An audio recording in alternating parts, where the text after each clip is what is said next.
오래된 건물의 그늘 아래 한 소녀가 자신의 그림을 꼭 쥐고 있었다. 마치 자신의 미래를 쥐고 있는 듯이. 그런데 한 백만장자가 이유도 모른 채 멈춰 서더니 몸을 굽혀 잉크와 희망으로 얼룩진 그 종이들 중 하나를 집어들었다. 그 그림의 소박함은 그에게 잠들어 있던 고통을 깨웠고 그와 함께 한 번도 상상하지 못했던 가능성, 다시 시작할 수 있다는 가능성을 일깨웠다. 좋은 이야기를 좋아하신다면 채널을 구독하고 당신이 어디에서 왔는지 댓글로 남겨주세요. 계속 이어집니다. 서울의 바쁜 거리, 인사동에 붐비는 골목길 한편에서 작은 소녀가 앉아 있었다. 추운 겨울바람이 그녀의 볼을 붉게 물들이는 12월의 어느 날이었다. 최지은, 9살 정도로 보이는 이 아이는 낡은 스케치북을 무릎 위에 올려놓고 있었다. 그녀의 작은 손은 추위에 떨리고 있었지만 그 떨림 속에서도 종이 위에 색연필로 그림을 그리는 일을 멈추지 않았다. 지은이는 완성된 그림을 지나가는 사람들에게 내밀었다. 1,000원이에요. 그림 하나에 1,000원이면 됩니다. 그녀의 목소리는 거리의 소음에 묻혀 거의 들리지 않았다. 하지만 그녀는 포기하지 않았다. 그 작은 돈이 그녀에게는 저녁 한 끼 혹은 따뜻한 우유 한 잔을 의미했기 때문이다. 사람들은 바쁜 걸음으로 지나갔다. 어떤 이들은 그녀를 본 척도 하지 않았고 어떤 이들은 잠시 걸음을 멈추었다가도 곧 서둘러 지나갔다. 도시의 풍경 속에 녹아들어 보이지 않는 존재가 된 것만 같았다. 그러나 지은이는 그런 무관심에도 굴하지 않고 계속해서 그림을 그렸다. 그녀의 작은 손가락 끝에서 탄생한 그림들은 대부분 가족을 그린 것이었다. 손을 잡고 있는 세 사람, 웃고 있는 얼굴들, 햇살이 비치는 집. 그날 오후 평소와 다름없이 분주한 인사동 거리를 걷고 있던 강민호는 35살의 건축사무소 대표였다. 그는 명품 코트에 비싼 구두를 신고 있었지만 그의 표정은 지친 기색이 역력했다. 일에 파묻혀 살았던 그는 매일 같은 길을 걸었고 매일 같은 풍경을 보았지만 그날은 무언가 달랐다. 민호는 문득 발걸음을 멈추었다. 길가에 앉아 그림을 그리는 소녀가 눈에 들어왔다. 평소 같으면 그냥 지나쳤을 광경이었지만 오늘은 그럴 수 없었다. 그녀가 손에 들고 있는 그림이 그의 시선을 사로잡았다. 아이의 손이 떨리고 있었고 그 그림은 단순한 색연필 그림에 불과했지만 그 안에는 무언가 말로 표현할 수 없는 감정이 담겨 있었다. 이거 네가 그린 거니? 민호가 물었다. 지은이는 고개를 끄덕였다. 네, 1,000원이에요. 민호는 지갑에서 10,000원을 꺼내 소녀에게 건넸다. 거스름 돈 없어요. 라고 지은이가 말했을 때 그는 괜찮아, 그냥 가져라고 대답했다. 그림을 받아든 민호는 한동안 그 자리에 서서 그림을 바라보았다. 그것은 한 가족의 모습이었다. 손을 잡고 있는 세 사람, 그들 위로 밝게 빛나는 태양, 그리고 작은 집. 단순한 선과 색깔이었지만 그 안에는 깊은 그리움이 묻어 있었다. 민호의 눈에 눈물이 고였다. 5년 전 그는 교통사고로 아내와 5살 아들을 잃었다. 그 후로 그는 일에만 몰두하며 살았고 어떤 감정도 느끼지 않으려 했다. 하지만 이 작은 그림 한 장이 그가 필사적으로 묻어두려 했던 기억들을 한순간에 끄집어냈다. 너, 이름이 뭐니? 그가 물었다. 최지은이요. 또 혼자 있니? 부모님은? 지은이는 잠시 침묵했다가 작은 목소리로 대답했다. 없어요. 고아원에 있었는데 거기 싫어서 나왔어요. 민호는 가슴이 조여오는 것을 느꼈다. 지은이의 이야기를 더 들으려 했지만 그녀는 말을 아꼈다. 대신 다른 그림을 꺼내 보여주었다. 이것도 살래요? 민호는 그 그림도 샀다. 그리고 또 다른 그림도. 그는 지은이가 가진 모든 그림을 샀다. 그러나 그것만으로는 충분하지 않았다. 무언가 더 해야 한다는 느낌이 강하게 들었다. 배고프지 않니? 민호가 물었다. 지은이는 잠시 망설이다가 고개를 끄덕였다. 같이 뭐 먹을래? 저기 따뜻한 국수집이 있는데. 지은이는 경계하는 눈빛으로 민호를 바라보았다. 모르는 어른을 따라가는 것은 위험하다고 배웠기 때문이다. 하지만 그녀의 배는 이미 오래전부터 울고 있었다. 그리고 이 남자의 눈빛에는 무언가 다른 것이 있었다. 무서움보다는 슬픔이 더 깊게 자리 잡고 있었다. 네, 지은이는 결국 대답했다. 그들은 근처의 작은 국수집으로 들어갔다. 따뜻한 공기가 지은이의 얼어붙은 뺨을 녹였다. 민호는 지은이에게 따뜻한 칼국수와 만두를 주문해 주었다. 음식이 나오는 동안 그는 지은이에게 조심스럽게 물었다. 얼마나 오래 그렇게 그림을 팔았니? 몇 달 됐어요. 봄부터요. 학교는? 학교 다니지 않니?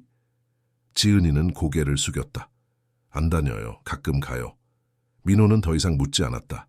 지은이의 표정이 불편해 보였기 때문이다. 대신 그는 자신의 이야기를 조금 들려주기로 했다. 나도 어렸을 때 그림 그리는 걸 좋아했어. 건축가가 된 이유이기도 해.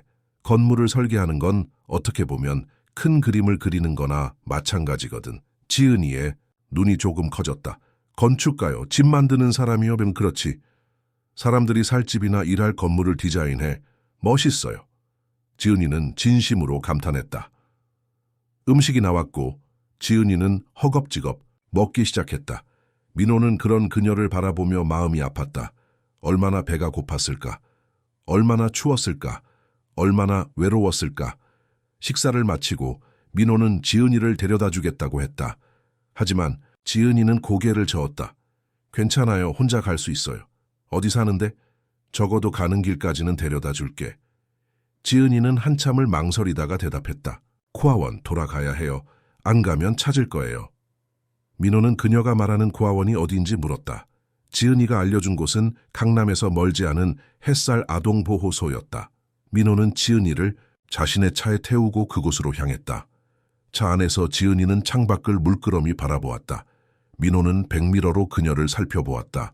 작고 마른 아이였지만 그 눈빛에는 어딘가 강인함이 있었다. 생존을 위해 싸워온 아이의 눈빛이었다. 지은아, 내일도 그 자리에 있을 거니? 민호가 물었다. 지은이는 잠시 생각하더니 고개를 끄덕였다. 네, 주말에는 항상 그 자리에 있어요. 그럼 내일 다시 갈게. 더 많은 그림을 보고 싶어. 지은이의 입가에 희미한 미소가 번졌다. 그것은 민호가 본 첫 번째 미소였다. 햇살 아동보호소 앞에 차가 멈추었다. 지은이는 조심스럽게 문을 열었다. 고마워요. 그녀는 작은 목소리로 말했다. 내가 고마워. 네, 그림이 나에게 특별한 의미를 주었어. 지은이는 잠시 망설이다가 스케치북에서 한 장을 더 뜯어 민호에게 건넸다. 이건 선물이에요. 그것은 아까 본 그림들과는 조금 달랐다. 한 남자가 혼자 서 있는 그림이었지만 그 옆에는 빈 공간이 있었다. 마치 누군가가 함께 있어야 할 자리 같았다. 민호는 그 그림을 받아들며 감사의 인사를 전했다. 지은이는 고개를 숙여 인사한 후 보호소 안으로 들어갔다. 민호는 한동안 그 자리에 서서 그녀가 사라진 문을 바라보았다. 차로 돌아오며 그는 지은이가 준 그림을 다시 한번 바라보았다. 그리고 무언가 결심한 듯 깊게 숨을 들이마셨다. 5년 만에 처음으로 그의 마음속에서 얼어붙어 있던 무언가가 조금씩 녹아내리기 시작했다. 집으로 돌아가는 길, 민호는 평소와 다른 감정들을 느꼈다. 그것은 슬픔도 그리움도 아닌 오랫동안 잊고 있었던 감정이었다. 바로 희망이었다. 민호는 집에 도착하자마자 벽에 걸린 시계를 바라보았다. 저녁 7시. 그는 아내 박세연과의 약속 시간에 늦었다. 결혼한 지 3년이 되었지만 여전히 그들은 매주 금요일 저녁 데이트를 하는 것을 잊지 않았다. 세연은 미술 치료사로 일하며 민호의 상처를 치유하는데 큰 역할을 했다.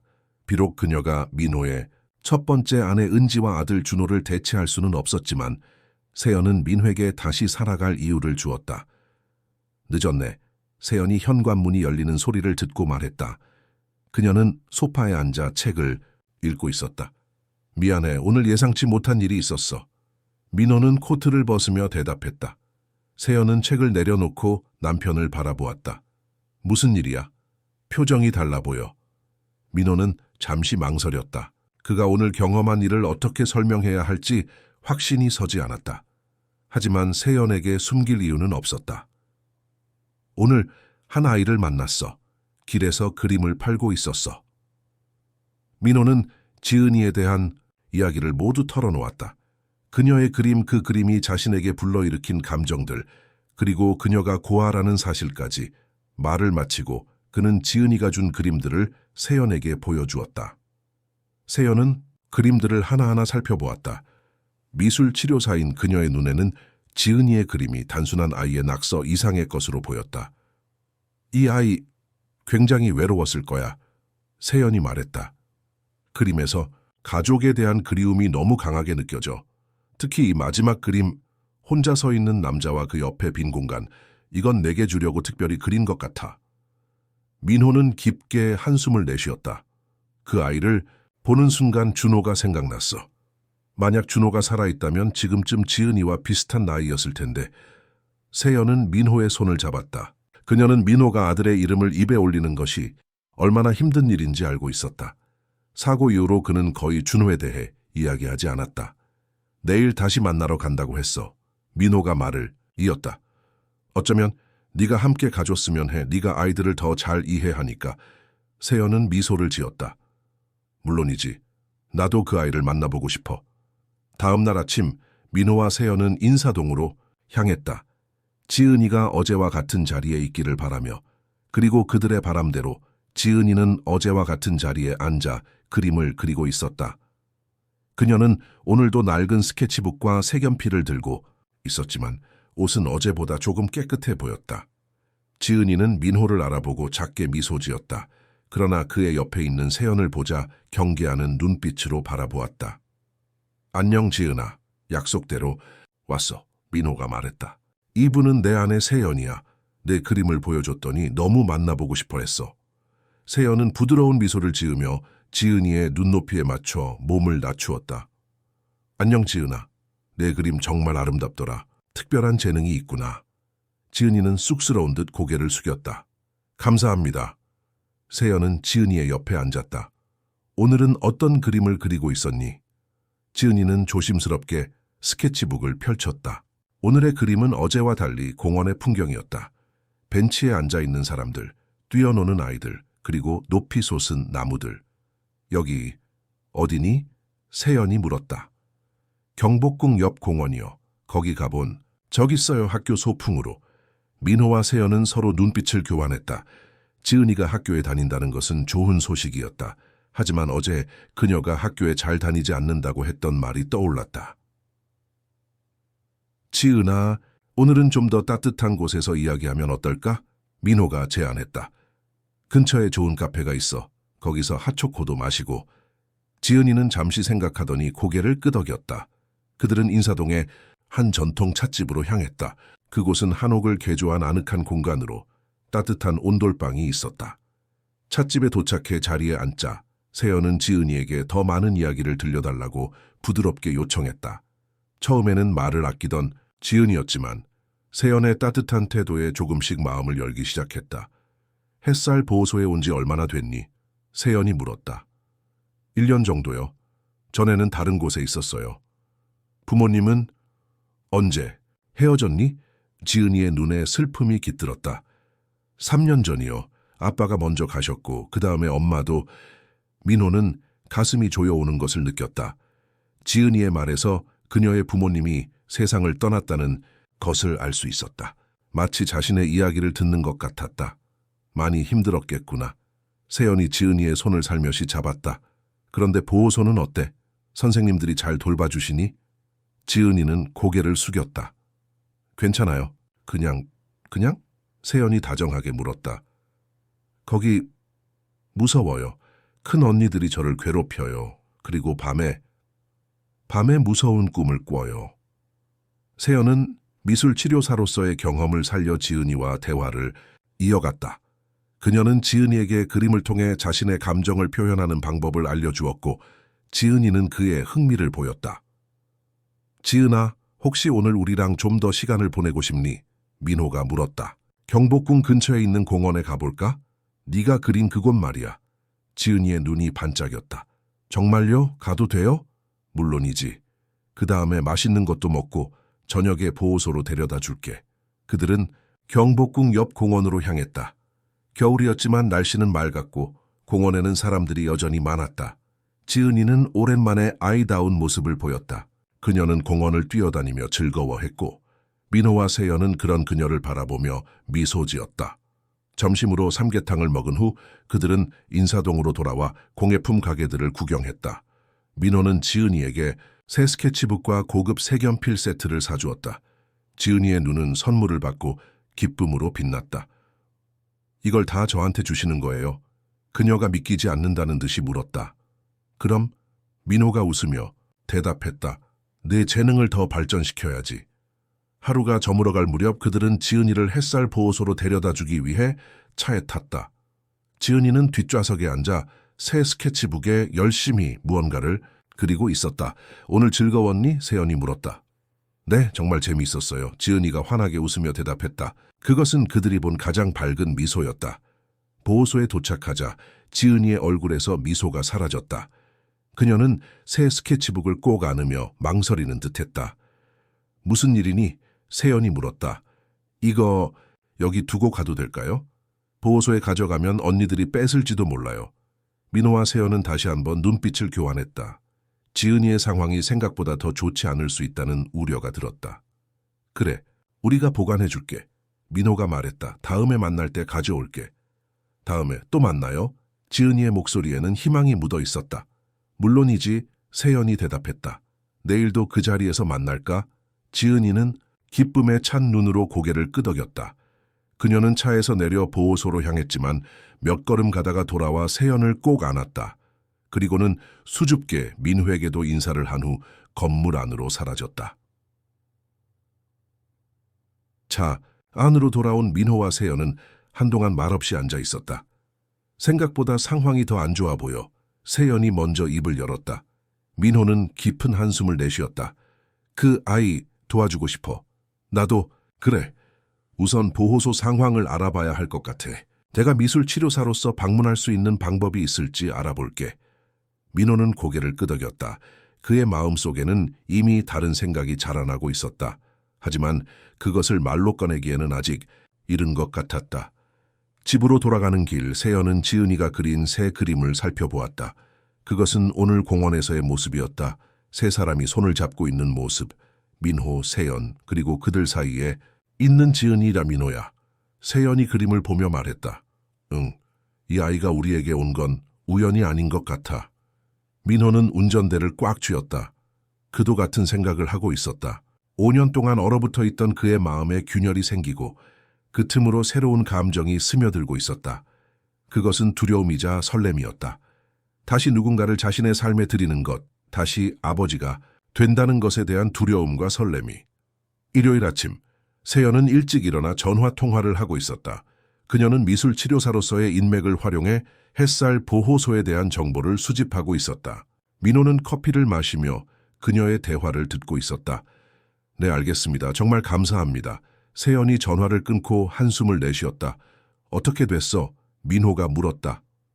햇살 보호소는 겉으로는 평판이 괜찮아. 하지만 최근 몇 년간 운영진이 바뀌면서 내부적으로 문제가 있다는 소문이 있어. 특히 원장이 바뀐 후로 직원들의 이직률이 높아졌대. 민호는 깊은 생각에 잠겼다. 지은이가 괴롭힘을 당한다고 한 것 단순한 아이들 사이의 문제가 아닐 수도 있겠네. 그래서 내가 직접 가보기로 했어. 미술치료 프로그램을 제안하려고 해. 아는 사회복지사가 소개해 줄 거야. 민호는 고개를 끄덕였다. 좋은 생각이야. 나도 함께 갈게. 아니, 너는 오늘 지은이와 약속이 있잖아. 그 약속을 지키는 게 더 중요해. 아이에게 믿음을 주는 거야. 민호는 세연의 말에 동의했다. 그들은 지은이에게 오늘 다시 만나자고 약속했고 그 약속은 지켜야 했다. 오전 11시, 민호는 어제와 같은 장소에서 지은이를 만났다. 그녀는 이미 그곳에 와 있었고 민호를 보자 환하게 웃었다. 어제 그린 그림 더 있어요? 지은이가 자랑스럽게 말했다. 그녀는 작은 종이 봉투에서 몇 장의 종이를 꺼냈다. 보호소에서 구한 종이에 그린 그림들이었다. 와, 정말 열심히 그렸구나. 민호는 감탄했다. 세연이는 오늘 중요한 일이 있어서 못 왔어. 미안해. 괜찮아요. 다음에 또 만날 수 있죠? 지은이가 물었다. 물론이지. 그리고 약속대로 내 스케치북도 가져왔어. 민호는 어제 지은이가 맡긴 스케치북을 건넸다. 그들은 함께 창덕궁 근처의 공원으로 갔다. 민호는 지은이에게 자신의 건축 이야기를 들려주었고 지은이는 호기심 어린 눈으로 경청했다. 그녀는 민호에게 건물을 어떻게 설계하는지, 어떻게 그림이 실제 건물이 되는지 물었다. 점심을 먹은 후 민호는 지은이를 자신의 건축 사무소로 데려갔다. 주말이라 사무실은 비어 있었지만 그는 지은이에게 자신의 작업을 보여주고 싶었다. 우와, 지은이는 큰 모형과 도면들을 보며 감탄했다. 정말 멋있어요. 민호는 지은이에게 간단한 건축 모형을 만드는 법을 가르쳐 주었다.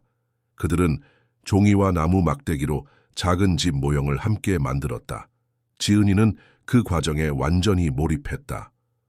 나중에 나도 건축가가 될 수 있을까요? 지은이가 진지하게 물었다서 물론이지. 네가 원한다면 뭐든 될 수 있어. 지은이의 눈이 반짝였다. 정말요? 그럼 공부 열심히 해야겠네요. 민호는 미소를 지었지만 마음 한구석이 아팠다. 지은이의 현재 상황에서 그녀의 꿈이 얼마나 실현 가능할지 의문이었다. 그러나 한 가지는 확실했다. 그는 이 아이가 꿈을 이룰 수 있도록 돕고 싶었다. 오후가 깊어갈 무렵 민호의 전화기가 울렸다. 세연이었다. 어떻게 됐어? 민호가 물었다. 지금 보호소에서 나오는 중이야. 이야기할 게 많아. 지은이는 어때? 좋아, 지금 내 사무실에 있어. 건축 모형을 함께 만들었어. 그래? 그거 좋네. 근데 지은이를 조금 더 데리고 있을 수 있어? 내가 중요한 정보를 알게 됐는데 우리가 먼저 이야기를 나누어야 할 것 같아. 민호는 잠시 생각하다가 대답했다. 알았어. 우리 집에 데려갈게. 거기서 만나자. 전화를 끊고 민호는 지은이에게 말했다. 지은아, 오늘 우리 집에 가보지 않을래? 세연이도 곧 올 거야. 지은이는 잠시 놀란 표정을 지었다가 이내 기쁜 듯이 고개를 끄덕였다. 네, 가고 싶어요. 민호의 집은 강남의 고급 아파트였다. 넓고 현대적인 인테리어의 공간이었지만 어딘가 삶의 온기가 부족해 보였다. 지은이는 호기심 어린 눈으로 집안을 둘러보았다. 정말 멋진 집이에요. 그녀가 감탄했다. 민호는 지은이에게 간식을 준비해 주었고 그들은 텔레비전을 보며 세연이 오기를 기다렸다. 1시간 후 현관문이 열리고 세연이 들어왔다. 그녀의 표정은 심각해 보였다. 안녕, 지은아. 세연이 미소 지으며 인사했지만 그 눈빛은 민호에게 이야기할 게 있다고 말하고 있었다. 지은아, 세연이랑 내가 잠깐 이야기할 게 있어. 저 방에서 텔레비전 보고 있을래? 민호가 말했다. 지은이는 고개를 끄덕이고 거실 소파로 향했다. 민호와 세연은 부엌으로 향했다. 어떻게 됐어? 민호가 낮은 목소리로 물었다. 세연은 깊은 한숨을 내쉬었다. 햇살 보호소는 겉으로는 괜찮아 보이지만 내부적으로 심각한 문제가 있어. 아이들을 위한 프로그램은 거의 없고 지원금 사용에도 의심스러운 부분이 많아. 특히 원장 김태준이 2년 전 부임한 이후로 상황이 더 나빠졌대. 학대 같은 건 직접적인 학대 증거는 없어. 하지만 방치와 무관심은 분명해. 그리고 지은이가 말한 괴롭힘도 사실인 것 같아. 큰 아이들이 작은 아이들을 괴롭히는데 직원들은 거의 개입하지 않는다고 해. 민호는 주먹을 꽉 쥐었다. 그런 곳에 지은이를 돌려보낼 수 없어. 나도 그렇게 생각해. 실제로 내가 만난 사회복지사도 그곳을 좋게 보지 않았어. 자기가 아는 더 좋은 보호시설로 아이들을 옮기려고 노력 중이래. 민호는 잠시 생각에 잠겼다. 우리가 지은이를 도울 방법이 있을까? 세연은 조심스럽게 말했다. 사실 내가 몇 가지 방법을 알아봤어.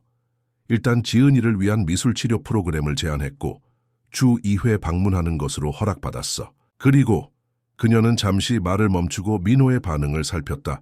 그리고 민호가 물었다. 임시 위탁 가정 프로그램이 있어. 아이를 완전히 입양하기 전에 일정 기간 함께 지내며 서로를 알아가는 과정이야. 우리가 지은이의 위탁 부모가 될 수 있을지 알아봤어. 민호의 눈이 커졌다. 그는 이미 마음속으로 비슷한 생각을 하고 있었지만 세연이 먼저 꺼내자 놀랐다. 너 정말 그렇게 생각해? 민호가 물었다. 세연은 진지한 표정으로 고개를 끄덕였다. 그래, 우리가 준호를 잃은 후 아이를 다시 가질 수 있을지에 대해 많이 이야기했잖아. 내가 임신이 어렵다는 것도 알고 이건 어쩌면 우리에게 주어진 기회일 수도 있어. 민호는 깊은 숨을 들이마셨다. 준호를 잃은 후 그는 다시 아버지가 될 준비가 되어 있는지 확신할 수 없었다. 하지만 지은이를 만난 이후 무언가가 변했다. 그럼 어떻게 진행해? 그가 물었다. 우선 공식적인 신청을 해야 해. 그리고 가정조사, 인터뷰 등의 과정이 있어. 시간이 좀 걸리겠지만 해볼 만한 가치가 있다고 생각해. 민호는 고개를 끄덕였다. 알았어, 해보자. 그들은 다시 거실로 돌아왔다. 지은이는 소파에서 졸고 있었다. 그녀의 작은 몸은 웅크려 있었고 얼굴은 평화로워 보였다. 세연은 조용히 지은이에게 다가가 담요를 덮어주었다. 피곤했나 보네. 민호는 그 모습을 바라보며 가슴이 따뜻해지는 것을 느꼈다. 그는 세연의 어깨에 손을 올리고 속삭였다. 고마워, 이 모든 것을 함께 해줘서. 세연은 미소를 지었다. 우리 가족이 될 수도 있는 아이잖아. 저녁이 되자 그들은 지은이를 깨워 함께 저녁 식사를 했다. 식탁에 둘러앉은 세 사람의 모습은 마치 진짜 가족 같았다. 지은이는 오랜만에 따뜻한 가정 분위기를 느끼며 행복해 보였다. 식사 후 민호와 세연은 지은이에게 조심스럽게 물었다. 지은아, 우리랑 더 자주 만나면 어떨 것 같아? 세연이 물었다. 지은이의 눈이 반짝였다. 정말요? 더 자주 만날 수 있어요? 그래, 민호가 대답했다. 사실 세연이가 햇살 보호소에서 미술 수업을 가르치기로 했어. 일주일에 2번. 그리고 주말에는 우리가 너를 데리고 나올 수도 있대. 정말요? 지은이가 기쁨에 차서 물었다. 매주요? 응, 매주. 그리고 만약 네가 원한다면 나중에는 더 오래 우리와 함께 있을 수도 있어. 지은이는 잠시 혼란스러운 표정을 지었다. 더 오래요? 어떻게요? 세연이 부드럽게 설명했다. 위탁 가정이라는 게 있어. 보호소가 아닌 가정에서 지내는 거야, 우리가. 네, 위탁 부모가 될 수도 있어. 지은이의 눈이 커졌다. 그녀는 말없이 민호와 세연을 번갈아 바라보았다. 그리고 갑자기 눈물이 그녀의 눈에 고였다. 저 정말 여기 살 수 있어요. 진짜로요? 민호는 지은이의 손을 잡았다. 우리가 노력해볼게. 약속할 수는 없지만 최선을 다할게. 지은이는 갑자기 일어나 세연을 껴안았다. 그리고 민호에게도 달려가 안겼다. 그녀의 작은 몸에서 흐느낌이 느껴졌다. 그것은 슬픔의 눈물이 아니라 오랫동안 억눌렸던 희망이 터져 나오는 소리였다. 그날 밤 민호와 세연은 지은이를 보호소로 데려다 주었다. 이별의 순간은 어느 때보다 힘들었다. 지은이는 떠나기 싫어했고 그들도 그녀를 보내기 싫었다. 하지만 아직은 공식적인 절차가 필요했다. 곧 다시 만나자. 세연이 지은이를 꼭 안아주며 말했다. 이틀 후면 내가 여기 와서 미술 수업을 할 거야. 지은이는 눈물을 참으며 고개를 끄덕였다. 약속해 주세요. 정말 오실 거죠? 약속해. 민호와 세연이 동시에 대답했다. 보호소로 들어가는 지은이의 뒷모습을 바라보며 민호와 세연은 결심을 굳혔다. 그들은 이 아이에게 새로운 가정을, 새로운 시작을 선물하고 싶었다. 그리고 그 과정이 쉽지 않더라도 끝까지 포기하지 않을 것이다. 내일 아침 일찍 위탁가정 신청을 하러 가자. 민호가 말했다. 세연은 고개를 끄덕였다. 그래. 그리고 내가 아는 변호사에게도 연락해 볼게. 법적인 조언이 필요할 거야. 그들은 집으로 돌아가는 길 말없이 서로의 손을 꼭 잡았다. 두 사람 모두 이것이 단순한 선행을 넘어선 일임을 알고 있었다. 그들의 삶이 완전히 바뀔 수도 있는 결정이었다. 하지만 그들의 마음은 이미 정해져 있었다. 그들은 지은이를 가족으로 맞이할 준비가 되어 있었다. 다음 날 아침 민호와 세연은 서울가정법원으로 향했다. 그들은 위탁가정 신청서를 제출하기 위해 필요한 모든 서류를 준비했다. 세연의 친구인 이지현 변호사가 그들을 도와주었다. 지현은 가정법 전문 변호사로 입양과 위탁가정 관련 사건을 많이 다뤄왔다. 신청 과정은 생각보다 복잡해요. 지현이 설명했다. 가정조사, 배경조사, 인터뷰 등이 있고 교육도 받아야 해요. 빨라야 몇 주, 길면 몇 달이 걸릴 수 있어요. 민호는 답답함을 느꼈다. 그렇게 오래 걸려? 지은이는 지금 당장 도움이 필요한데. 지현은 이해한다는 듯 고개를 끄덕였다. 알아요. 하지만 법적 절차는 아이의 안전을 위한 거예요. 다행히 세연 씨가 미술치료사로 햇살 보호소에서 일하게 된 것은 큰 도움이 될 거예요. 그동안 지은이와 관계를 형성하고 상황을 지켜볼 수 있으니까요. 세연은 걱정스러운 표정으로 말했다. 햇살 보호소가 정말 문제가 있다면 다른 아이들은 어떻게 되는 거죠? 그건 지현이 한숨을 쉬었다. 복지 시스템의 현실이에요. 모든 아이를 한 번에 구할 수는 없어요. 하지만 만약 심각한 문제가 발견된다면 신고할 수 있고 조사가 이루어질 거예요. 서류 제출을 마친 후 그들은 카페에서 앉아 다음 단계를 논의했다. 일단 위탁 가정교육 프로그램에 등록해야 해요, 지현이 말했다. 그리고 가정조사 일정도 잡을 거예요. 조사관이 집을 방문해서 생활 환경이 아이에게 적합한지 확인할 거예요. 민호는 고개를 끄덕였다. 우리 집은 문제 없을 거야. 다만 내 과거가 문제가 될까? 지현은 민호를 바라보았다. 과거라면? 세연이 설명했다. 민호는 5년 전 교통사고로 첫 번째 아내와 아들을 잃었어요. 그 후 우울증을 앓았고 심리치료를 받았죠. 지현은 잠시 생각하다가 대답했다. 솔직히 말하면 조사 과정에서 그 부분이 논의될 거예요. 하지만 그것이 반드시 부정적 요소로 작용하진 않을 거예요. 오히려 그런 상실을 겪고 회복한 경험이 고아인 지은이를 이해하는 데 도움이 될 수 있다고 볼 수도 있어요. 중요한 건 민호 씨가 현재 심리적으로 안정되어 있는지, 아이를 돌볼 준비가 되어 있는지예요. 민호는 깊은 숨을 내쉬었다. 알았어. 최선을 다할게. 그날 오후 세연은 햇살 보호소에서의 첫 미술치료 수업을 시작했다. 세연이 도착했을 때 지은이는 이미 미술실 앞에서 기다리고 있었다. 그녀의 눈은 기대감으로 빛나고 있었다. 세연 언니, 지은이가 반갑게 외쳤다. 세연은 지은이를 안아주었다. 기다렸니? 오늘부터 우리 재미있는 미술 시간을 가질 거야. 수업에는 지은이를 포함해 10명의 아이들이 참여했다. 세연은 아이들에게 나의 안전한 장소라는 주제로 그림을 그려보라고 했다. 아이들이 그림을 그리는 동안 세연은 교실을 돌아다니며 각 아이와 대화를 나누었다. 지은이는 푸른 하늘과 푸른 바다가 있는 해변을 그렸다. 그리고 해변에는 세 사람이 서 있었다. 세연은 그것이 민호 자신 그리고 지은이라는 것을 알 수 있었다. 여기가 네 안전한 장소구나, 세연이 부드럽게 말했다. 지은이는 고개를 끄덕였다. 엄마 아빠랑 바다에 간 적이 있어요. 그때가 정말 행복했어요. 그리고 이제는 여기 민호 아저씨랑 세연 언니가 있어요. 세연의 마음이 따뜻해졌다. 지은이가 이미 그들을 자신의 안전한 장소로 여긴다는 사실이 기뻤다. 수업이 끝난 후 세연은 보호소 원장인 김태준을 만나러 갔다. 그는 50대 중반의 남자로 차가운 인상을 주었다. 첫 수업은 어땠습니까? 태준이 물었다. 아이들이 열심히 참여해줬어요. 특히 최지은이 굉장히 재능이 있더라고요. 태준의 표정이 미묘하게 변했다. 아, 지은이요. 그 아이가 문제를 좀 일으키곤 해서요. 가끔 무단으로 외출하고 규칙을 어기고. 세연은 놀랐다. 정말요? 저희가 만난 지은이는 굉장히 착하고 예의 바른 아이였는데요. 태준은 어깨를 으쓱했다. 밖에서는 그럴지도 모르죠. 여기서는 달라요. 세연은 불편함을 느꼈지만 더 이상 말을 이어가지 않았다. 대신 그녀는 다음 수업 일정을 확인하고 보호소를 나왔다. 집으로 돌아가는 길에 세연은 민호에게 전화했다. 나 방금 원장을 만났어. 그 사람 뭔가 이상해. 지은이에 대해 안 좋게 말하더라. 어떻게? 지은이가 문제아라는 식으로 말했어. 하지만 우리가 아는 지은이는 전혀 그렇지 않잖아. 민호는 걱정스러운 목소리로 대답했다. 지은이가 진짜로 위험할 수도 있겠네. 우리가 빨리 그 아이를 데려와야 할 것 같아. 그날 저녁 민호와 세연은 지현 변호사와 다시 만났다.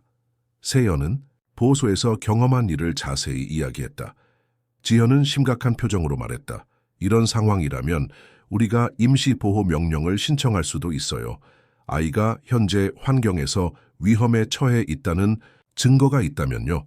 어떤 증거가 필요한데? 민호가 물었다. 구체적인 학대나 방치의 증거요. 하지만 솔직히 말하면 그런 증거를 찾기는 쉽지 않아요. 보호소 측에서도 조심할 테니까요. 세연은 생각에 잠겼다. 내가 미술치료 시간을 통해 아이들의 상태를 더 자세히 살펴볼게요. 그리고 다른 직원들과도 이야기해 볼 거예요. 이틀 후 세연은 두 번째 미술치료 수업을 진행했다. 이번에는 내 감정이라는 주제로 아이들에게 그림을 그리게 했다. 수업 중 그녀는 지은이 외에도 다른 아이들의 상태를 면밀히 관찰했다. 수업이 끝나고 세연은 한 여직원과 이야기할 기회를 얻었다. 박소희는 20대 후반의 보육교사로 보호소에서 1년 정도 일했다. 이곳 분위기가 어떤가요? 세연이 조심스럽게 물었다. 소희는 주변을 살핀 후 낮은 목소리로 대답했다. 솔직히 좋지 않아요. 원장님이 부임한 이후로 많은 것이 변했어요. 예산 삭감 프로그램, 축소 직원 감축, 아이들을 위한 활동도 거의 없어졌어요. 학대 같은 건 소희는 급하게 고개를 저었다. 직접적인 학대는 없어요. 하지만 방치는 심각해요. 특히 원장님은 일부 아이들을 차별해요. 지은이 같은 아이들, 다루기 어렵다고 하는 아이들을요. 세연은 가슴이 조여왔다. 지은이에게 무슨 일이 있었나요? 특별히 심각한 일은 없었어요. 하지만 그 아이가 종종 밖으로 나가는 것을 원장님이 알게 됐어요. 그 후로 지은이를 더 엄격하게 대해요.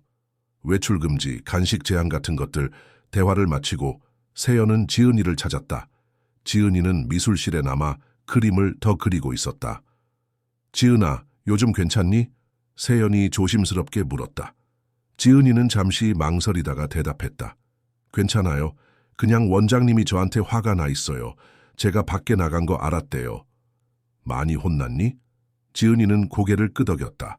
이제 주말에도 밖에 못 나가게 할 거래요. 그럼 민호 아저씨랑 언니도 못 만나요. 세연은 지은이의 손을 잡았다. 걱정하지 마. 우리가 방법을 찾을게. 약속해.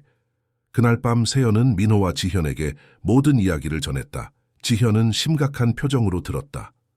이 정도로는 아직 임시보호 명령을 받기 어려워요. 지현이 말했다. 하지만 우리가 정식으로 위탁가정 신청을 했으니 그 과정을 최대한 서두를 수 있도록 노력해 볼게요. 민호는 좌절감을 느꼈다. 그동안 지은이는 어떻게 되는 거야? 우리도 못 만나게 된다면? 세연이 민호의 손을 잡았다. 내가 계속 보호소에 갈 거야. 그리고 우리가 공식적인 면회를 신청할 수 있을 거야. 지은이에게 우리가 포기하지 않았다는 것을 알려주어야 해. 다음 날 민호는 회사 일을 잠시 미루고 지은이를 위한 방을 꾸미기 시작했다. 그는 남는 방 하나를 아이 방으로 변경하기로 했다. 벽은 밝은 노란색으로 칠하고 작은 책상과 책장, 그리고 편안한 침대를 들여놓았다. 그는 심지어 지은이가 그림을 그릴 수 있는 이젤도 구입했다. 세연은 그런 민호를 보며 감동했다. 정말 열심히네. 민호는 작업을 멈추고 세연을 바라보았다. 내가 준호가 떠난 후로 이런 감정을 느껴본 적이 없어. 다시 아버지가 될 수 있다는 생각이 두렵기도 하지만 또 기대되기도 해. 세연은 민호를 안아주었다. 너는 좋은 아버지가 될 거야. 이미 좋은 아버지였으니까. 그날 오후 지현 변호사로부터 전화가 왔다. 좋은 소식이에요. 가정조사 일정이 잡혔어요. 일주일 후에요. 민호와 세연은 기뻐했다. 이것은 그들이 지은이를 가족으로 맞이하기 위한 첫 번째 공식적인 단계였다. 그리고 지현이 계속했다. 제가 햇살 보호소의 다른 문제들에 대해 조사해봤어요. 지원금 사용에 의혹이 있는 것 같아요. 만약 이것이 사실로 밝혀진다면 보호소 전체에 대한 조사가 이루어질 수 있어요. 그게 지은이에게 어떤 영향을 미칠까? 세연이 물었다. 단기적으로는 상황이 복잡해질 수 있어요. 하지만 장기적으로는 모든 아이들에게 더 나은 환경을 제공하는 계기가 될 수 있죠. 민호와 세연은 서로를 바라보았다. 그들은 지은이를 돕고 싶었지만 다른 아이들의 상황도 걱정되었다. 우선은 지은이에 집중하자 민호가 결정했다. 그리고 나중에 다른 아이들을 도울 방법도 찾아보자.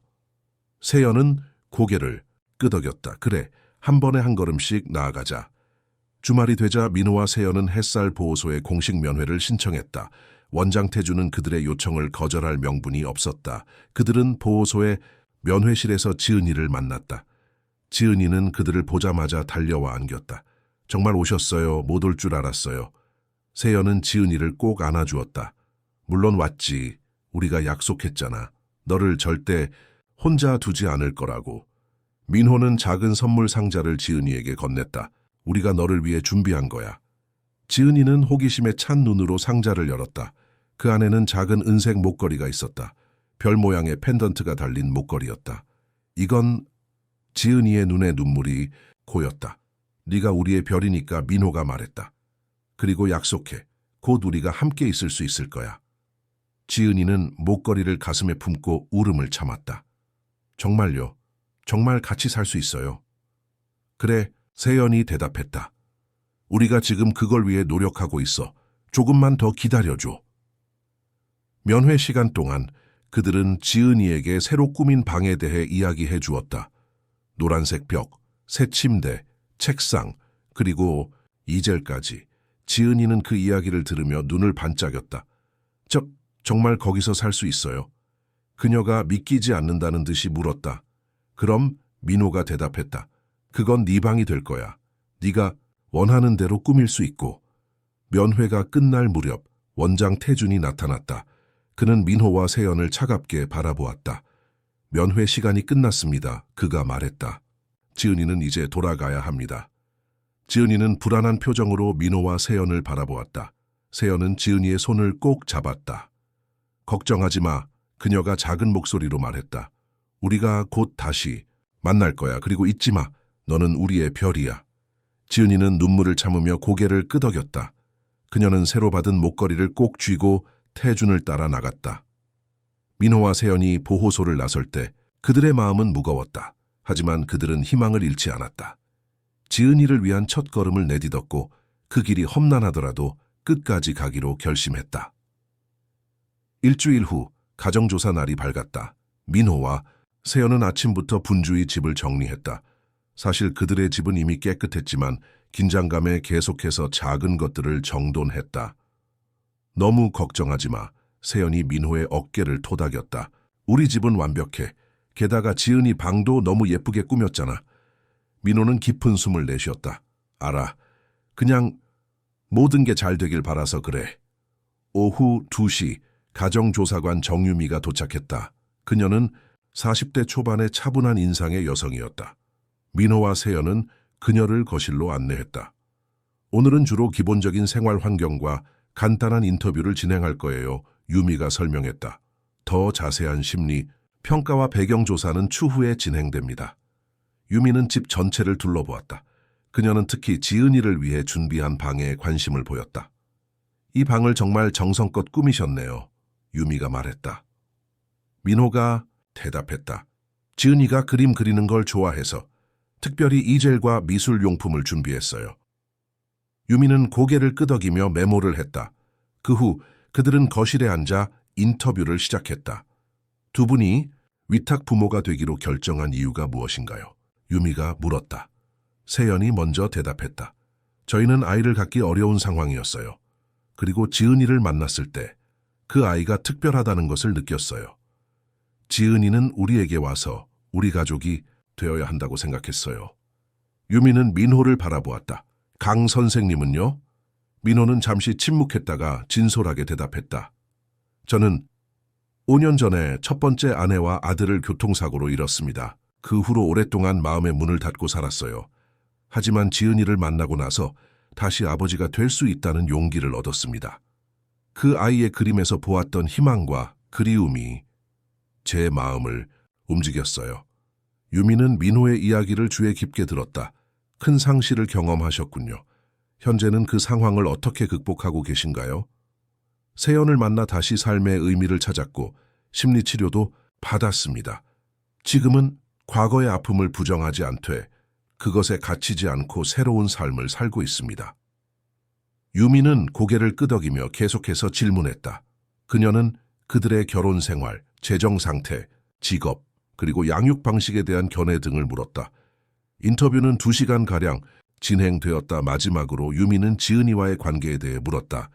최지은 양과는 어떻게 만나게 되셨나요? 그리고 현재 관계는 어떠신가요? 세연이 인사동에서 지은이를 처음 만난 이야기부터 미술 치료를 통해 알게 된 지은이의 상황까지 설명했다. 그녀는 햇살 보호소의 문제점에 대해서도 언급했다. 유미는 심각한 표정으로 들었다.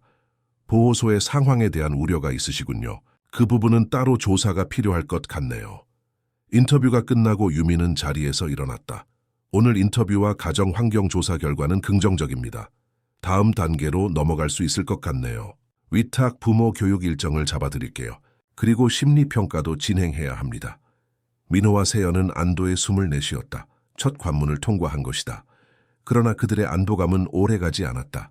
다음 날 세연이 햇살 보호소에서 미술, 치료 수업을 하러 갔을 때 충격적인 소식을 들었다. 지은이가 어제 밤에 사라졌어요. 직원 소희가 낮은 목소리로 말했다. 아무도 그 아이가 어디로 갔는지 몰라요. 세연의 얼굴이 창백해졌다. 뭐라고요? 어떻게 된 거죠? 어제 저녁 점검 시간에는 있었는데 아침에 방을 확인했을 때 없었어요.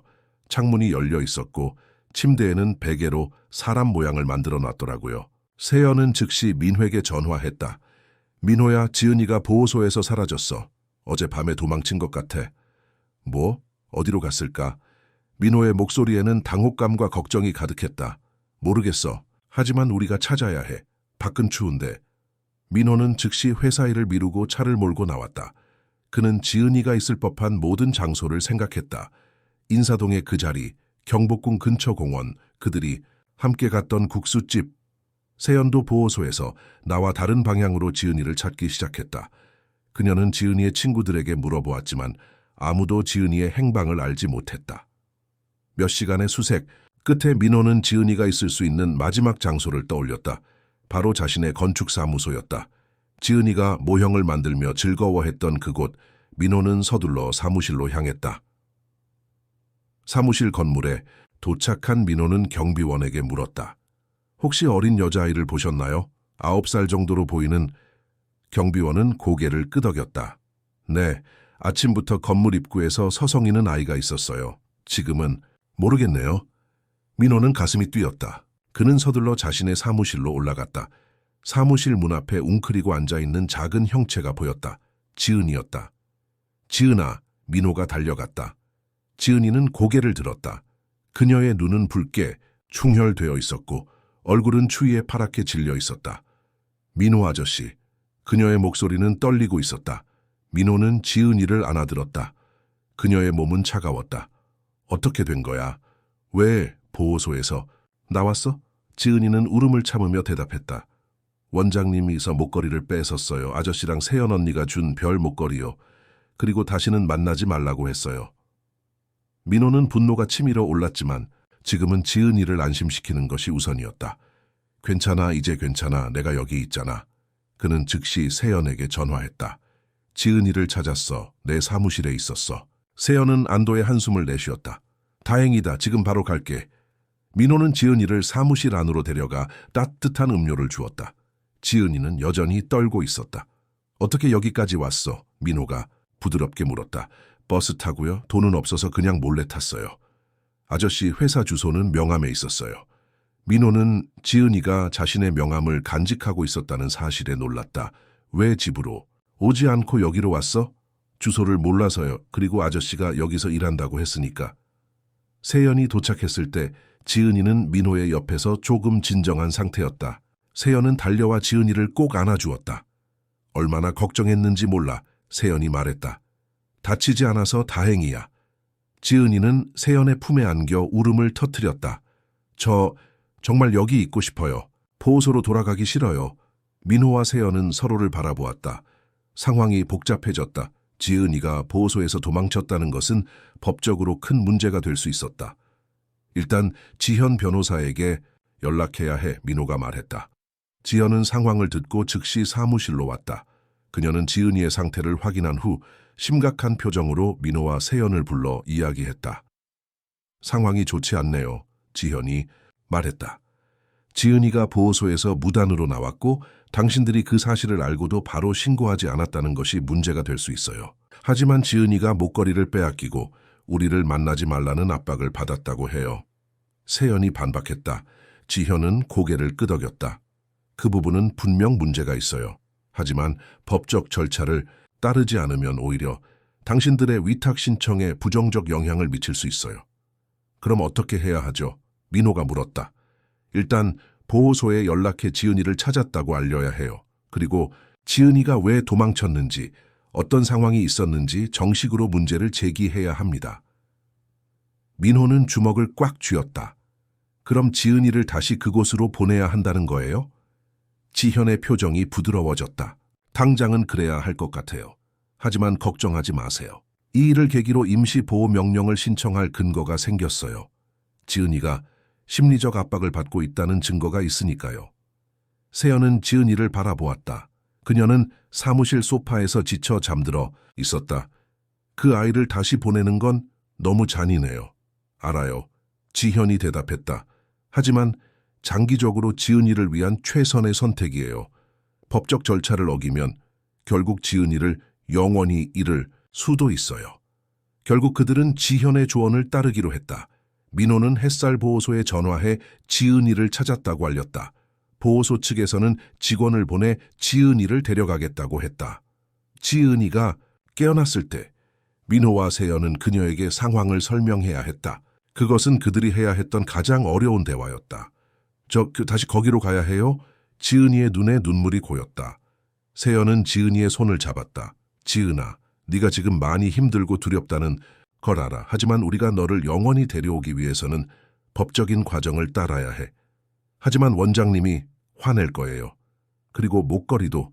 민호가 무릎을 꿇고 지은이의 눈높이에 맞췄다. 지은아, 약속할게. 우리가 너를 지킬 거야.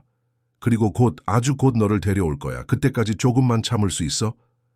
지은이는 눈물을 흘리며 고개를 끄덕였다. 네, 참을게요. 하지만 정말 오실 거죠? 물론이지. 세연이 대답했다. 우리가 약속하잖아. 그리고 이건 세연은 자신의 목에서 작은 별 모양 목걸이를 풀어 지은이에게 건넸다. 내 것이야. 네가 가져가. 원장님이 뺏으면 이건 세연 언니 거라고 말해. 그럼 뺏지 못할 거야. 지은이는 새 목걸이를 받아들고 세연을 꼭 안았다. 고마워요. 이 보호소 직원이 도착했을 때 지은이는 떠날 준비가 되어 있었다. 그녀는 여전히 두려워 보였지만 조금 더 강해진 모습이었다. 곧 보자, 민호가 말했다. 그리고 기억해. 너는 우리의 별이야. 지은이가 떠난 후 민호와 세연은 즉시 행동에 나섰다.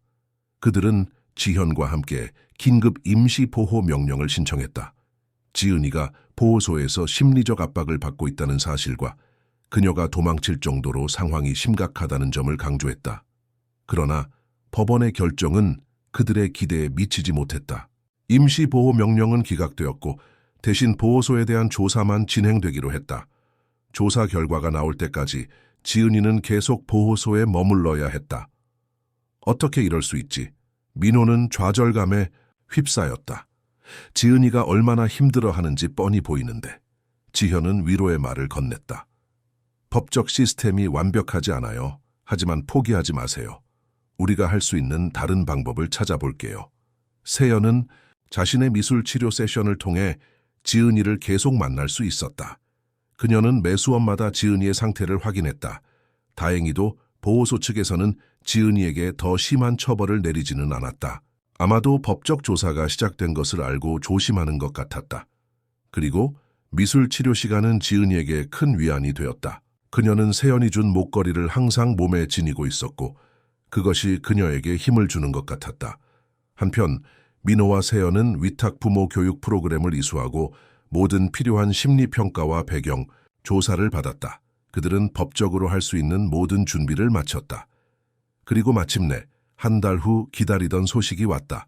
보호소에 대한 조사 결과가 나왔고 여러 문제점이 발견되었다. 특히 원장 김태준의 지원금 횡령 의혹이 제기되었다.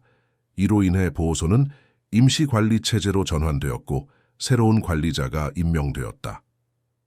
더 중요한 것은 민호와 세연의 위탁가정 신청이 승인되었다는 것이다. 그들은 마침내 지은이를 자신들의 가정으로 데려올 수 있게 되었다. 정말요? 지은이는 그 소식을 들었을 때 믿을 수 없다는 표정이었다. 진짜로 아저씨랑 언니네 집에 갈 수 있어요? 세연은 기쁨의 눈물을 참으며 고개를 끄덕였다. 그래, 진짜야. 이제 우리 함께 살 수 있어. 지은이는 기쁨에 찬 비명을 지르며 세연에게 달려들어 안겼다. 그녀의 얼굴에는 오랜만에 진정한 행복이 깃들어 있었다. 다음 날 민호와 세연은 지은이의 짐을 싸서 그들의 집으로 데려왔다. 그것은 임시적인 위탁이었지만 그들에게는 새로운 가족의 시작이었다.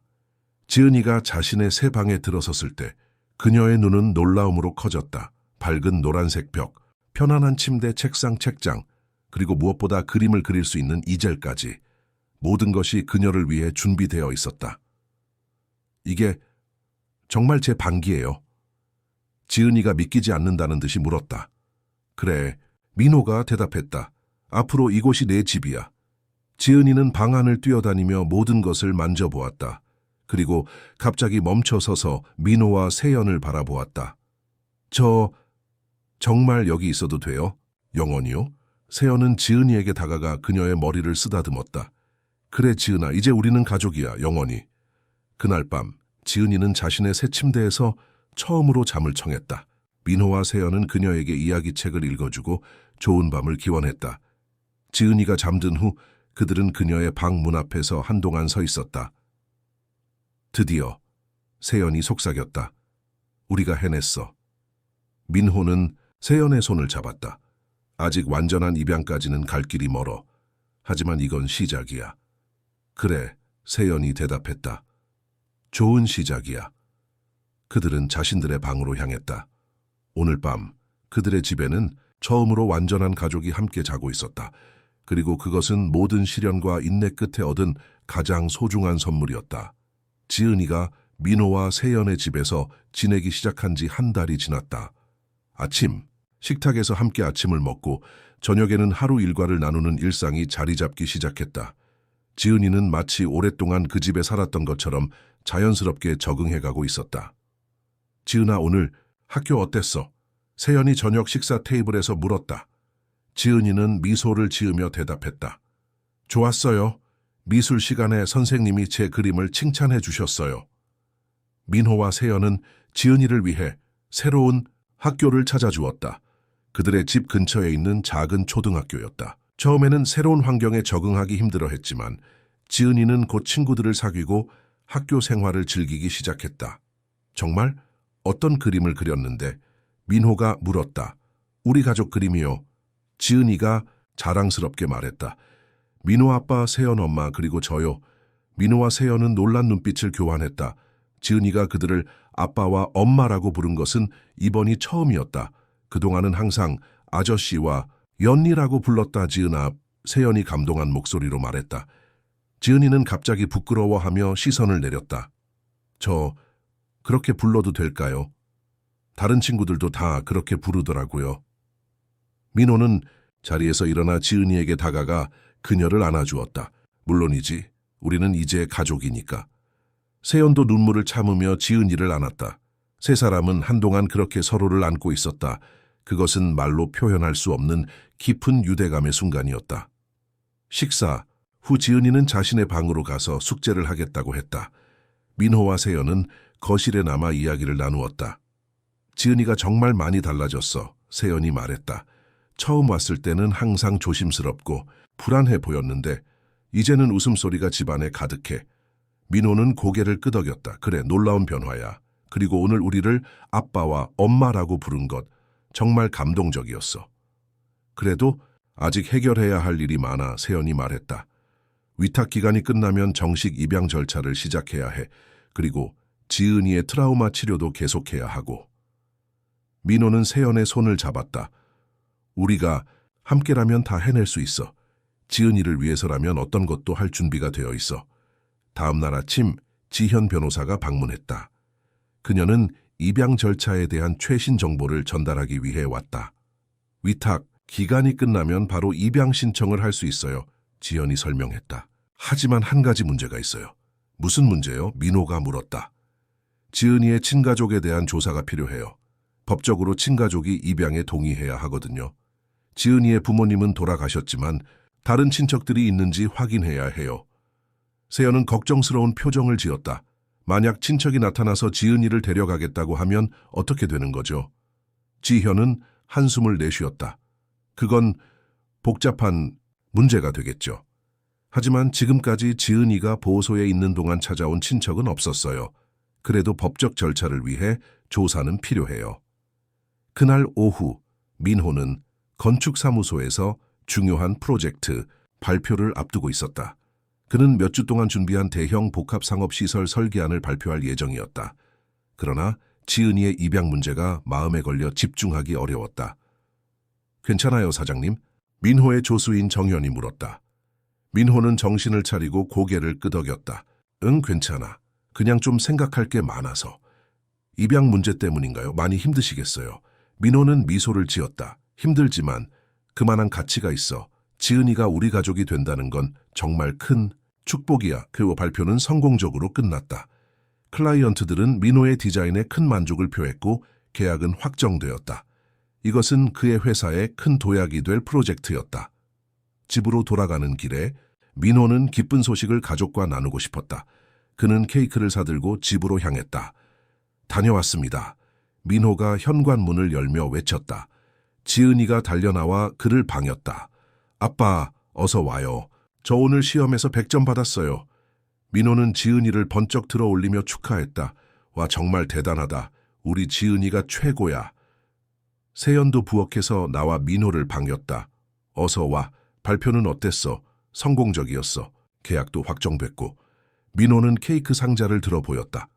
오늘은 축하할 일이 2가지나 있네. 내 프로젝트와 지은이의 100점.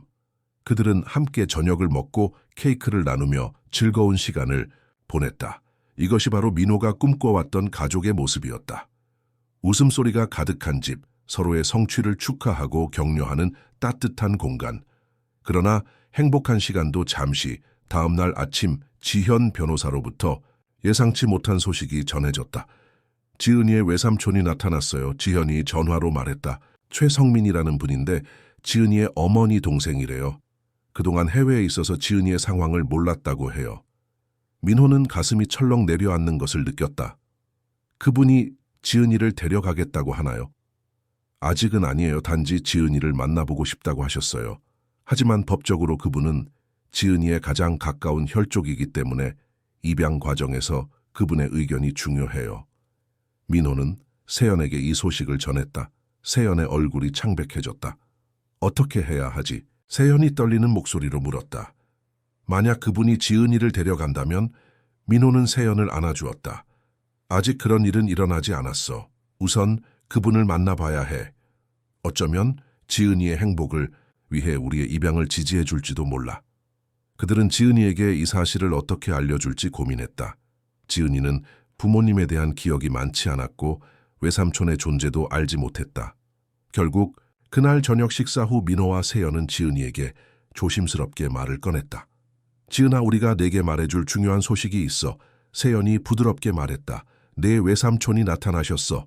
엄마의 동생이신데 그동안 외국에 계셔서 내 소식을 몰랐대. 지은이의 눈이 커졌다. 외삼촌이요? 저 기억 안 나요. 그럴 수 있어. 민호가 대답했다. 네가 아주 어렸을 때 외국으로 가셨을 수도 있으니까. 그분이 너를 만나보고 싶어 하셔. 지은이는 불안한 표정을 지었다. 저 여기 있어야 하는 거 아니에요? 이제 우리 가족이잖아요. 세연은 지은이를 안아주었다. 물론이지. 너는 우리 가족이야. 외삼촌을 만나는 건 그냥 인사하는 거야. 걱정하지 마. 그러나 지은이의 불안은 쉽게 가라앉지 않았다. 그날 밤 그녀는 악몽을 꾸고 울며 깨어났다. 민호와 세연은 급히 그녀의 방으로 달려갔다. 괜찮아, 지은아. 우리가 여기 있어. 세연이 지은이를 안아주며 말했다. 저 꿈에서 누가 저를 데려가려고 했어요. 지은이가 흐느끼며 말했다. 아빠랑 엄마한테서 떨어지기 싫어요. 민호는 지은이의 머리를 쓰다듬었다. 아무도 너를 데려가지 않을 거야. 약속해. 우리는 항상 함께 있을 거야. 그러나 민호는 자신의 약속이 지켜질 수 있을지 확신할 수 없었다. 법적으로 외삼촌이 지은이의 양육권을 주장한다면 상황은 매우 복잡해질 것이다. 다음 날 지현 변호사는 외삼촌 최성민과의 만남을 주선했다. 그들은 지현의 사무실에서 만나기로 했다. 성민은 40대 초반의 단정한 인상의 남성이었다. 그는 지은이의 어머니를 닮은 부드러운 눈매를 가지고 있었다. 처음 뵙겠습니다. 성민이 민호와 세연에게 인사했다. 지은이를 돌봐주셔서 정말 감사합니다. 민호는 긴장한 채로 대답했다. 저희가 감사해야 할 일입니다. 지은이는 저희에게 큰 기쁨을 가져다 주었으니까요. 그들은 한동안 지은이에 대한 이야기를 나누었다. 성민은 10년 전 사업 때문에 미국으로 건너간 후 한국의 가족들과 연락이 끊겼다고 설명했다. 그는 최근에야 여동생과 매형이 세상을 떠났고 조카인 지은이가 고아가 되었다는 소식을 들었다고 했다. 지은이를 데려가실 생각이신가요? 세연이 마침내 용기를 내어 물었다. 성민은 잠시 침묵했다가 대답했다. 솔직히 말씀드리면 처음에는 그럴 생각이었습니다. 제 피가 흐르는 조카니까요. 하지만 그는 한숨을 내쉬었다. 제 상황이 그리 좋지 않습니다. 여전히 미국과 한국을 오가며 사업을 하고 있고 안정된 가정 환경을 제공하기 어려운 상태예요. 게다가 저는 결혼도 하지 않았고 민호와 세연은 조심스럽게 희망을 품기 시작했다. 그리고 무엇보다 성민이 계속했다. 지은이가 얼마나 행복한지 들었습니다. 지현 변호사님께 들은 이야기로는 두 분이 지은이에게 정말 좋은 부모가 되어주고 계신 것 같아요. 저희는 지은이를 진심으로 사랑합니다. 민호가 진솔하게 말했다. 그 아이는 이미 저희의 딸이에요. 성민은 고개를 끄덕였다. 그래서 제가 결정했습니다. 지은이의 입양에 동의하겠습니다. 단 한 가지 조건이 있습니다. 민호와 세연은 긴장하며 그의 말을 기다렸다. 가끔 지은이를 만날 수 있게 해주셨으면 합니다. 제가 한국에 올 때마다요. 지은이는 제 유일한 가족이니까요. 민호와 세연은 안도의 한숨을 내쉬었다. 물론입니다. 세연이 대답했다. 언제든지 환영합니다. 지은이에게도 외삼촌과의 관계는 중요할 테니까요. 성민은 미소를 지었다. 감사합니다. 그럼 지은이를 만나볼 수 있을까요? 그들은 지은이와의 만남을 다음 날로 약속했다. 민호와 세연은 집으로 돌아와 지은이에게 좋은 소식을 전했다. 지은아, 오늘 외삼촌을 만났어. 민호가 말했다. 그분은 정말 좋은 분이셔. 그리고 네가 우리와 함께 살기를 원하신대. 지은이의 얼굴에 안도의 표정이 번졌다. 정말요? 저 여기 있어도 돼요? 그럼 세연이 대답했다. 외삼촌은 그저 가끔 너를 만나고 싶으시대. 그분도 내 가족이니까. 지은이는 기쁨에 찬 눈으로 그들을 바라보았다. 그럼 이제 정말 영원히 함께인 거예요? 민호는 지은이를 안아들었다. 그래 지은아, 이제 정말 영원히 함께야. 다음 날 지은이는 외삼촌 성민을 만났다. 처음에는 어색했지만 성민이 지은이의 어머니에 대한 이야기를 들려주자 지은이는 점점 마음을 열기 시작했다. 성민은 지은이에게 어머니가 어렸을 때 좋아했던 동화책을 선물로 가져왔다. 내 엄마가 네 나이 때 이 책을 정말 좋아했단다. 성민이 말했다. 매일 밤 읽어달라고 졸랐지. 지은이는 조심스럽게 책을 받아들었다. 엄마가 저랑 비슷했나요? 아주 많이. 성민이 미소 지었다. 똑같은 눈매, 똑같은 웃음소리, 그리고 너처럼 그림 그리는 것을 좋아했어. 그 대화는 지은이에게 큰 의미가 있었다. 그녀는 처음으로 자신의 뿌리에 대해 알게 되었고 잃어버린 부모님과의 연결고리를 찾은 것 같았다. 만남이 끝나고 성민은 민호와 세연에게 감사의 인사를 전했다. 지은이를 잘 부탁드립니다. 정말 행복해 보이네요.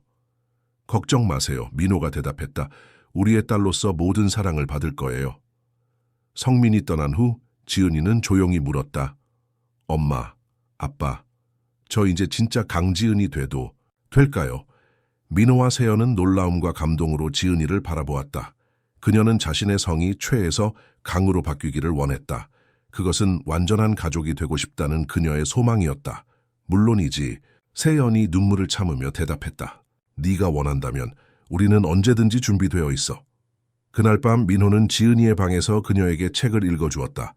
그것은 성민이 가져온 동화책이었다. 지은이는 민호의 품에 안겨 이야기에 빠져들었다. 아빠, 이야기가 끝난 후 지은이가 물었다.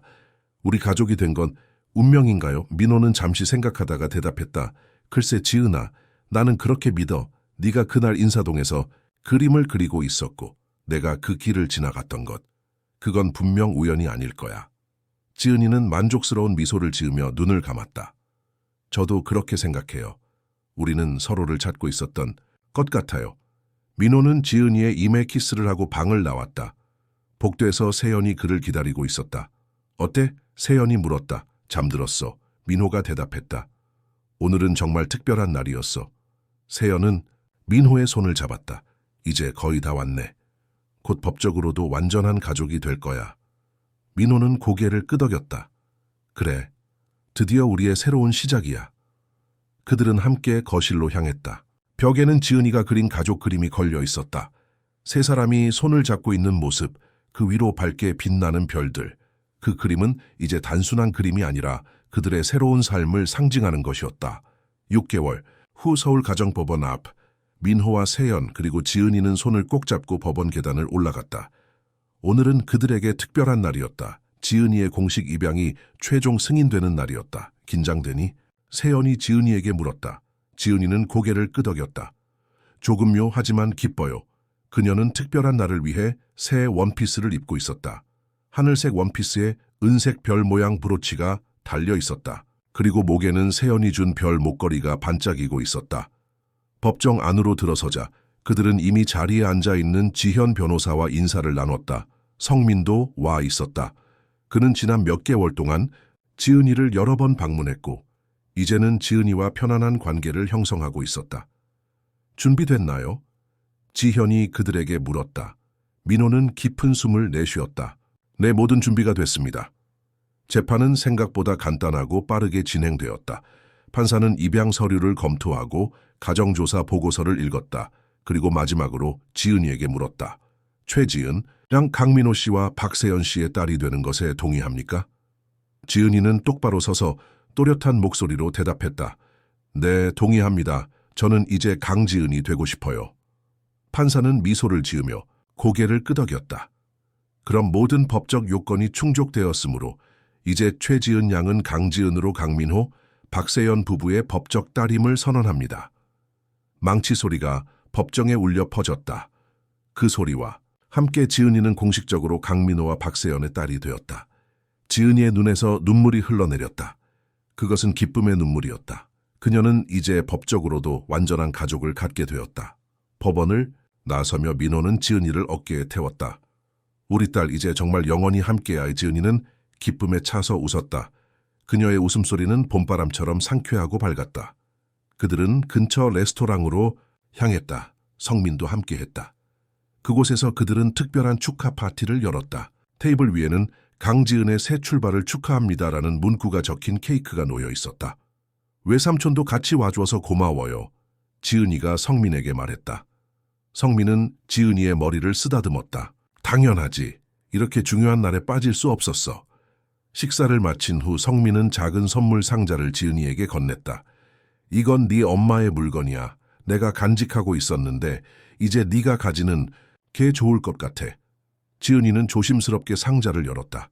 그 안에는 작은 은색 팔찌가 들어있었다. 팔찌에는 작은 별 모양 참이 달려 있었다. 이건 지은이의 눈이 커졌다. 내 엄마가 항상 차고 다니던 거야. 내 이름에 은이 은색 별이라는 의미였거든. 엄마가 내게 지어준 이름이야. 지은이는 팔찌를 조심스럽게 손목에 착용했다. 그것은 그녀의 과거와 현재를 연결해주는 소중한 연결고리였다. 이제 두 개의 별이 생겼네. 세연이 말했다. 목걸이의 별과 팔찌의 별. 지은이는 행복한 미소를 지었다. 네, 하나는 제 과거를, 하나는 제 현재를 비춰주는 별이에요. 민호는 가슴이 따뜻해지는 것을 느꼈다. 지은이가 자신의 뿌리를 잊지 않으면서도 새로운 가족과 함께 앞으로 나아가는 모습이 자랑스러웠다. 그날 저녁 그들은 한강공원으로 향했다. 밤하늘에는 수많은 별들이 빛나고 있었다. 지은이는 민호와 세연 사이에 앉아 별을 바라보았다. 아빠, 지은이가 물었다. 별은 왜 저렇게 반짝이는 거예요? 민호는 잠시 생각하다가 대답했다. 글쎄, 과학적으로는 별이 가스로 이루어져 있고 그 가스가 타면서 빛을 내는 거지. 하지만 내가 좋아하는 다른 설명이 있어. 어떤 거요? 지은이가 호기심 어린 눈으로 물었다. 별은 우리에게 희망을 주기 위해 반짝인다고 생각해. 아무리 어두운 밤이라도 저 작은 빛들이 우리에게 길을 보여주니까. 세연이 미소를 지으며 말을 이었다. 그리고 별은 서로 멀리 떨어져 있어도 같은 하늘 아래에서 함께 빛난다는 점도 특별해. 마치 우리처럼. 지은이는 고개를 끄덕였다. 저도 그렇게 생각해요. 제 이름에 은이 은색 별이라니 정말 특별한 것 같아요. 민호는 지은이의 어깨를 감싸 안았다. 그래, 너는 우리의 별이야. 우리 삶에 빛을 가져다준 특별한 존재. 그들은 한동안 말없이 별을 바라보았다. 그 침묵 속에는 깊은 유대감과 사랑이 담겨 있었다. 아빠, 엄마, 지은이가 마침내 입을 열었다. 저 약속할게요. 좋은 딸이 될게요. 그리고 제 꿈도 이룰 거예요. 무슨 꿈인데? 세연이 물었다. 건축가가 되고 싶어요, 아빠처럼. 그리고 미술치료사도 되고 싶어요, 엄마처럼. 사람들을 도울 수 있는 사람이 되고 싶어요. 민호와 세연은 감동한 눈빛을 교환했다. 그들의 딸이 자신들을 롤모델로 삼고 있다는 사실이 자랑스러웠다. 넌 무엇이든 할 수 있어, 지은아, 민호가 말했다. 우리는 항상 내 곁에서 지켜볼 거야. 지은이는 양팔을 벌려 두 사람을 안았다. 사랑해요, 아빠, 엄마. 우리도 널 사랑해, 지은아, 세연이 대답했다. 밤하늘의 별들은 그 가족의 약속을 증인이라도 되는 듯 더욱 밝게 빛났다. 1년 후 지은이는 초등학교 5학년이 되었다. 그녀는 학교에서 인기 있는 학생이 되었고 특히 미술 분야에서 두각을 나타냈다. 그녀의 그림은 학교 대표로 선발되어 전국 어린이 미술 대회에 출품되기도 했다. 민호의 건축사무소는 더욱 번창했고 세연은 아동미술치료센터를 설립했다. 그들은 바쁜 일상 속에서도 가족 시간을 가장 중요하게 여겼다. 주말이면 그들은 함께 여행을 떠났다. 바다, 산, 시골, 지은이는 새로운 환경에서 항상 영감을 얻어 더 많은 그림을 그렸다. 그녀의 스케치북은 가족의 추억으로 가득 찼다. 성민은 정기적으로 그들을 방문했고 지은이에게 어머니와 아버지에 대한 이야기를 들려주었다. 그 이야기들은 지은이가 자신의 정체성을 형성하는 데 큰 도움이 되었다. 어느 날 지은이는 세연에게 물었다. 엄마, 우리 가족 이야기를 학교에서 발표해도 될까요? 물론이지. 세연이 대답했다. 어떤 이야기를 하고 싶은데? 제가 어떻게 아빠랑 엄마를 만났는지, 그리고 우리가 어떻게 가족이 되었는지요. 선생님이 나의 특별한 이야기라는 주제로 발표하라고 하셨거든요. 세연은 미소를 지었다. 좋은 생각이야. 네 이야기는 정말 특별하니까. 지은이는 며칠 동안 발표 준비를 했다. 그녀는 자신의 그림들을 모아 이야기의 순서대로 정리했다. 인사동에서 그림을 팔던 그림부터 민호와 세연과 함께한 첫날의 그림, 새집에서의 생활, 그리고 마지막으로 법원에서 공식적으로 가족이 된 날의 그림까지. 발표 당일 민호와 세연은 지은이의 초대로 학교를 방문했다. 그들은 교실 뒤에 앉아 지은이의 발표를 지켜보았다. 저는 강지은입니다. 지은이가 자신 있게 발표를 시작했다. 제 이름의 은은 은색 별이라는 의미를 가지고 있어요. 저는 특별한 방법으로 제 가족을 만났어요. 그녀는 자신의 이야기를 솔직하게 들려주었다. 부모님을 잃고 고아원에 있었던 일, 그림을 팔며 거리에서 지냈던 일, 그리고 민호와 세연을 만나 새로운 삶을 시작하게 된 일까지. 제가 그린 그림 한 장이 제 인생을 바꿨어요. 지은이가 말했다. 때로는 작은 것들이 큰 변화를 가져올 수 있어요. 그리고 모든 사람은 두 번째 기회를 가질 자격이 있다고 생각해요. 교실은 조용했다. 모든 아이들과 선생님은 지은이의 이야기에 집중하고 있었다. 이제 저는 행복한 가족이 있어요. 저를 사랑해주는 아빠와 엄마, 그리고 제 뿌리를 알려주는 외삼촌까지. 저는 더 이상 혼자가 아니에요. 그리고 언젠가 저도 아빠처럼 건축가가 되어 다른 사람들에게 안전한 집을 디자인하고 싶어요. 또 엄마처럼 미술로 사람들을 도와주고 싶어요. 지은이는 마지막 그림을 보여주었다. 그것은 별이 가득한 밤하늘 아래 서 있는 세 사람의 모습이었다. 그림 아래에는 내 별, 내 가족, 내 희망이라는 제목이 쓰여 있었다. 감사합니다. 지은이가 발표를 마쳤다. 교실은 큰 박수 소리로 가득 찼다. 몇몇 친구들과 선생님의 눈에는 눈물이 고여 있었다. 민호와 세연은 자랑스러움으로 가득 찬 눈으로 자신들의 딸을 바라보았다. 발표가 끝난 후 선생님은 지은이에게 다가와 말했다. 정말 감동적인 이야기였어. 지은아, 내 용기와 희망이 우리 모두에게 큰 가르침을 주었어. 집으로 돌아가는 길 민호는 지은이에게 물었다. 오늘 발표하면서 어땠어? 지은이는 밝게 웃었다. 처음에는 조금 무서웠어요. 하지만 제 이야기를 다른 사람들과 나누는 게 좋았어요. 어쩌면 제 이야기가 힘든 시간을 보내고 있는 다른 친구들에게 도움이 될 수도 있잖아요. 세연은 지은이의 말에 감동했다. 네가 자신의 경험을 통해 다른 사람들을 돕고 싶어 하는 마음이 정말 아름답구나. 그날 저녁, 그들은 특별한 저녁 식사를 했다. 지은이의 성공적인 발표를 축하하기 위해서였다. 식사 후 민호는 작은 선물 상자를 지은이에게 건넸다.